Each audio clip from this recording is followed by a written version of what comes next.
নিয়োগের নির্দেশ দেয় আপিল বিভাগ। এর আগে শুনানিতে রাষ্ট্রের পক্ষে attorney general M Amin Uddin হাইকোর্টের রায় বাতিল করে নির্বাহী বিভাগকে সিদ্ধান্ত নেওয়ার দায়িত্ব প্রদানের আবেদন জানান। এদিকে রায়ের সাম্প্রতিক প্রাণহানির জন্য দুঃখ প্রকাশ করা হয়। শিক্ষার্থীদের ক্লাসে ফেরার আহ্বান জানান প্রধান বিচারপতি। এদিকে আদালতের রায়কে স্বাগত জানিয়েছে বৈষম্য বিরোধী ছাত্র আন্দোলন। চলমান কারফিউ আজ বিকেল ৩টার পর থেকে শিথিল হয়েছে। ২ ঘন্টা শিথিলের পর বিকেল ৫টা থেকে পরবর্তী নির্দেশ না দেওয়া পর্যন্ত আবার কারফিউ বলবৎ হবে। আইন শৃঙ্খলা পরিস্থিতি নিয়ে গত রাতে স্বরাষ্ট্রমন্ত্রী আসাদুজ্জামান খান এদিকে রাষ্ট্রীয় সম্পদ ও জনগণের জানমাল রক্ষায় গত শুক্রবার রাত ১২টা থেকে সারা দেশে কারফিউ চলছে। সেই সাথে বেসামরিক প্রশাসনকে সহায়তা করতে রাজধানী ঢাকা সহ সারা দেশে সেনাবাহিনী মোতায়েন করা হয়েছে। কারফিউর আওতামুক্ত রয়েছে হাসপাতাল, অ্যাম্বুলেন্স, গণমাধ্যম ও জরুরি পরিষেবা সমূহ। এছাড়া সব অভ্যন্তরীণ ও আন্তর্জাতিক ফ্লাইট কারফিউর আওতামুক্ত রয়েছে। যাত্রীদের পাস হিসেবে টিকিট সঙ্গে রাখতে বলা হয়েছে। আন্তঃবাহিনী গণসংযোগ পরিদপ্তর এক বিজ্ঞপ্তিতে প্রয়োজন ছাড়া কাউকে বাড়ির বাইরে বের না হওয়ার অনুরোধ জানিয়েছে। সেনাবাহিনী মোতায়েন করায় জনমনে শান্তি ও স্বস্তি ফিরেছে। ঢাকা চট্টগ্রাম মহাসড়কে আজকে রাখা পণ্যবাহী যান ও বাস উদ্ধার করেছে যৌথ বাহিনী। বাংলাদেশ নৌবাহিনী চট্টগ্রাম মংলা পায়রা বন্দর সহ তৎসংলগ্ন সরকারি গুরুত্বপূর্ণ স্থাপনা ও বঙ্গবন্ধু টানেলে নিরাপত্তা জোরদারের পাশাপাশি বরগুনা, ভোলা এবং উপকূলীয় এলাকায় কোস্ট গার্ডের সমন্বয়ে টহল পরিচালনা করছে। এদিকে চট্টগ্রামে কারফিউ জারির পর থেকে নগরীর প্রতিটি মোড়ে রয়েছে পুলিশ ও আইন শৃঙ্খলা বাহিনীর সতর্ক অবস্থান। খুলনায় গুরুত্বপূর্ণ স্থানে আইন শৃঙ্খলা রক্ষাকারী বাহিনীর সতর্ক প্রহরায় রয়েছে। রাষ্ট্রের বিভিন্ন গুরুত্বপূর্ণ স্থানেও আইন শৃঙ্খলা রক্ষাকারী বাহিনীর সতর্ক প্রহরায় রয়েছে। রামপুরে বিভিন্ন পয়েন্টে সেনা, পুলিশ ও র্যাব টহল দিচ্ছে। রয়েছে পুলিশ ও সেনাবাহিনীর যৌথ চেক পয়েন্ট।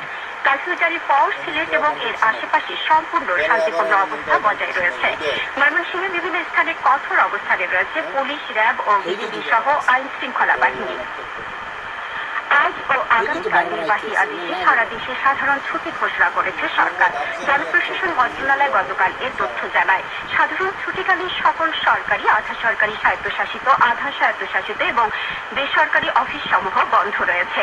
বিদ্যুৎ, পানি, গ্যাস ও অন্যান্য জ্বালানি, ফায়ার সার্ভিসের মতো জরুরি পরিষেবা, বন্দর সমূহের কার্যক্রম, পরিচ্ছন্নতা কার্যক্রম, টেলিফোন ও ইন্টারনেট, ডাক সেবা এবং এই সংক্রান্ত কাজে নিয়োজিত যানবাহন ও কর্মীগণ ছুটির আওতা বহির্ভূত রয়েছে।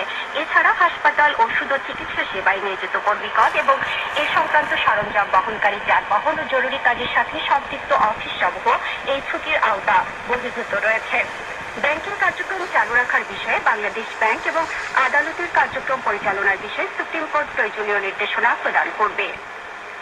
গার্মেন্টস শ্রমিকদের নিরাপত্তার বিষয়টি বিবেচনা করে দেশের রপ্তানিমুখী সব পোশাক কারখানা আজ বন্ধ রাখার সিদ্ধান্ত নিয়েছে বিজিএমইএ এবং বিকেএমইএ। তৈরি পোশাক খাতের শীর্ষ 2 সংগঠন জানিয়েছে দেশের বর্তমান অবস্থা বিবেচনায় এই সিদ্ধান্ত নেওয়া হয়েছে। সারা দেশে চলমান এসএসসি ও সমমানের পরীক্ষা আগামী 25শে জুলাই পর্যন্ত স্থগিত করা হয়েছে। তবে আগামী 28শে জুলাই পূর্ব ঘোষিত সময়সূচি অনুযায়ী পরীক্ষা অনুষ্ঠিত হবে। গত বৃহস্পতিবার আন্তঃশিক্ষা বোর্ড সমন্বয় কমিটি ও ঢাকা শিক্ষা বোর্ডের এক বিজ্ঞপ্তিতে একথা জানানো হয়। আগামী মঙ্গলবার থেকে 31শে জুলাই পর্যন্ত অনুষ্ঠিতব্য বাংলাদেশ সরকারি কর্ম কমিশনের সকল ক্যাডার ও নন ক্যাডার পরীক্ষা স্থগিত করা হয়েছে। আজ সরকারি কর্ম কমিশনের এক বিজ্ঞপ্তিতে তথ্য জানানো হয়েছে। পরীক্ষাগুলোর তারিখ ও সময় পরবর্তীতে বাংলাদেশ সরকারি কর্ম কমিশনের ওয়েবসাইট ও পত্রিকার মাধ্যমে জানানো হবে। সবশেষে আবহাওয়া। আজ সন্ধ্যে 6টা পর্যন্ত পূর্বাভাসে বলা হয়েছে খুলনা, বরিশাল, পটুয়াখালী, নোয়াখালী, কুমিল্লা, চট্টগ্রাম ও কক্সবাজার অঞ্চলের দক্ষিণ দক্ষিণ পূর্ব দিক থেকে অস্থাভাবে ঘন্টায় সর্বোচ্চ 60 কিলোমিটার বেগে দমকা থেকে ঝোড়ো হাওয়া বয়ে যেতে পারে। সেই সঙ্গে বৃষ্টি অথবা বজ্র সহ বৃষ্টিপাতের সম্ভাবনা রয়েছে। এসব এলাকার নদীপথ সমূহকে 1 নম্বর সতর্কতা সঙ্গে দেখাতে বলা হয়েছে।